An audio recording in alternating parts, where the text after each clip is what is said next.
Hi hello வணக்கம் மக்களே. இப்போ ரீசெண்டாக பார்த்தீங்கன்னா உத்தரகாண்டில் வெள்ளம் வந்துச்சு. அந்த வெள்ளத்துக்கான காரணமாக இந்தியாவும் அமெரிக்காவும் ஒரு காலத்தில் சைனாவோட அணு ஆயுதங்களை அவங்க செயல்படுத்துகிறப்போ அதை வேவு பார்க்கறதுக்காக இந்தியாவும் அமெரிக்காவும் சேர்ந்து வச்ச ஒரு அணு ஆயுத கருவினால தான் இந்த வெள்ளம் ஏற்பட்டுச்சு அப்படின்னு சொன்னால் உங்களால் நம்ப முடியுதா? என்னடா இந்தியாவும் அமெரிக்காவும் செயலால் இந்த ஒரு வெள்ளமா அப்படின்னு கேட்கறதுக்கு ஆச்சரியமாக இருந்தாலும் அதுதான் உண்மைன்னு இன்றைக்கி பிபிசியில் வந்திருக்கிற ஒரு ஆர்டிக்கலில் சொல்லியிருக்காங்க. இன்றைக்கி நம்ம அதை பற்றி தான் நம்ம வீடியோவில் பார்க்க போகிறோம். வாங்க இப்போ வீடியோக்குள்ளே போகலாம்.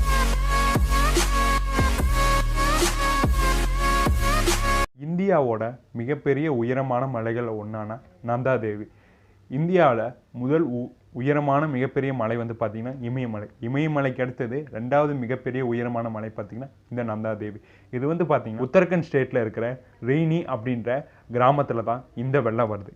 இதுக்கு காரணமாக என்ன சொல்கிறாங்கன்னா, நந்தா தேவி மலைகளில் இருக்கிற பனிப்பாறைகள் உருகிறனால தான் இந்த வெள்ளம் வந்துச்சு அப்படின்னு விஞ்ஞானிகள் சொல்கிறாங்க. ஆனால் இதை எதையுமே ஏற்றுக்காத அந்த கிராம மக்கள், அதாவது அந்த கிராமத்தில் தான் கிட்டத்தட்ட இந்த வெள்ளத்தினால 50 பேர் இறந்து போனதாக சொல்லப்படுது. அப்படி சொல்லப்படுற இந்த கிராமத்தோட மக்கள் என்ன சொல்கிறாங்கன்னா, 1960 அந்த காலகட்டத்தில் அமெரிக்காவுக்கும் சைனாக்கும் பனிப்போர் நடந்ததாக சொல்லப்படுது.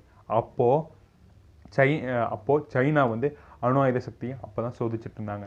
அணு ஆயுத சக்திகளை சைனா சோதிக்கிறப்போ அதை அமெரிக்காக்காரங்க வேவு பார்க்கணும் அப்படின்றக்காக இந்தியாவோட உதவியை நாடுறாங்க. அப்போது இந்தியாவோட உதவியோட 1960 பார்த்திங்கன்னா இந்தியாவும் அமெரிக்காவும் சேர்ந்து நந்தா தேவி மலை சிகரத்தில் வந்து பார்த்திங்கன்னா சைனாவோட அணு ஆயுத சக்தியை வேவு பார்க்குறதுக்கு வந்து பார்த்திங்கன்னா சில பொருட்களை வைக்கிறாங்க. என்னென்னு பார்த்திங்கன்னா ஒரு 6 அடி நீளம் கொண்ட ஆண்டனா, தொலைத்தொடர்பு கருவிகள், மின்னழுத்த பெட்டி, அது போக பார்த்திங்கன்னா ப்ளூட்டோனியம் கேப்சூல், ப்ளூட்டோனியம் 238 அப்படின்னு சொல்கிற ஒரு கதிரியக்க தனிமத்தையும் அங்கே வச்சுட்டு வராங்க.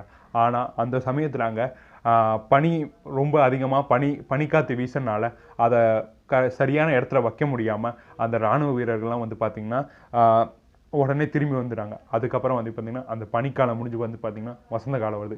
வசந்த காலத்தில் அதை வச்சதை நம்ம பார்க்கணும் அப்படின்றக்காக திரும்பி போகிறாங்க. ஆனால் பார்த்திங்கன்னா அது வந்து காணாமலே போயிடுது. அதுக்கப்புறம் பார்த்திங்கன்னா 1964 சீனா தன்னோட அணு ஆயுத சக்தி வந்து பார்த்திங்கன்னா வெற்றிகரமாக சோதித்து முடிச்சிடறாங்க. அதுக்கப்புறம் வந்து பார்த்திங்கன்னா 1967 மறுபடியும் இந்தியாவும் சீனாவும் ஒன்றா சேர்ந்து வைக்கணும் அப்படின்னு முடிவு பண்ணி மறுபடியும் இன்னொரு முறை நந்தா தேவியில் வந்து பார்த்திங்கன்னா வைக்கிறாங்க. இந்த தடவை வெற்றிகரமாக வச்சிடுறாங்க.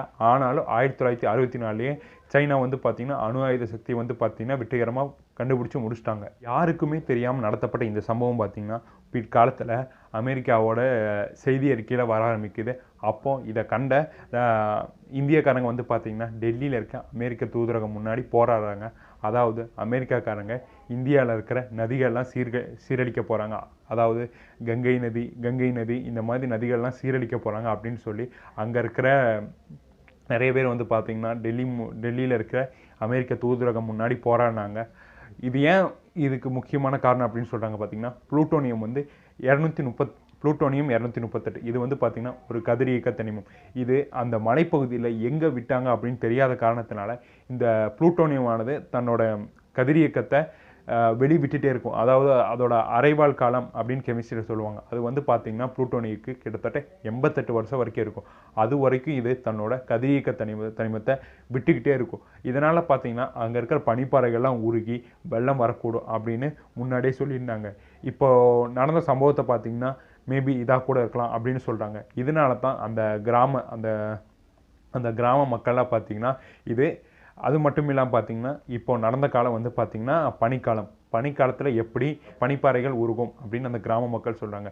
இதுவும் ஏற்றுக்கிற மாதிரி தான் இருக்குது. அது போக பார்த்திங்கன்னா ஒருவேளை இது கூட அங்கே அந்த ப்ளூட்டோனியத்தோட கதிரியக்கத்தினால கூட இந்த வெள்ளப்பெருக்கு நடந்திருக்கலாம் அப்படின்னு சொல்கிறாங்க. இதுவும் ஏற்றுக்கிற மாதிரி தான் இருக்குது. ஆனால் ஏதோ ஒன்று, ஆனால் இப்போ அங்கே வெள்ளப்பெருக்கு நடந்துடுச்சு. அதனால் கிட்டத்தட்ட 50 பேர் உயிரிழந்ததாக சொல்லப்படுது. கிட்டத்தட்ட 130 பேர் காணாமல் போனதாக சொல்லப்படுது. அளவுக்கு இந்தியாவும் அமெரிக்காவும் சேர்ந்து செஞ்ச ஒரு செயல்னால இன்றைக்கி இந்தியாவுக்கு பெரும் பாதிப்பு ஏற்படுறதா சொல்கிறாங்க. இது மட்டும் இல்லாமல் பார்த்திங்கன்னா அமெரிக்காவில் இருந்த அவுட்செட் அப்படின்ற ஒரு பத்திரிகை நிறுவனம் அப்போவே சொல்லியிருக்காங்க, இதனால் இந்தியாவில் இருக்க கங்கை நதி மூலிமா பெரிய வெள்ளம் வரலாம் அப்படின்னு முதலே சொல்லியிருக்காங்க. இது கூட ஒரு காரணமாக இருக்கலாம் அப்படின்னு நிறைய பேர் சொல்கிறாங்க. ஆனால் எது எப்படியோ இந்த வெள்ளம் ஏற்பட்டுச்சு, அதனால் மக்கள் பாதிக்கப்பட்டாங்க. இந்த மாதிரி இனிமேல் நடக்காமல் இருக்க கவர்மெண்ட் எதாவது பண்ணுவாங்க நம்புவோம். ஓகே ஃப்ரெண்ட்ஸ், இந்த வீடியோ உங்களுக்கு யூஸ்ஃபுல்லாக இருந்திருக்கும்னு நினைக்கிறோம். இந்த மாதிரி நாங்கள் வேறு ஏதாவது பேசணும்னு நினச்சா அதை கமெண்ட்டில் சொல்லுங்கள். நெக்ஸ்ட் வீடியோ சந்திப்போம். பாய்.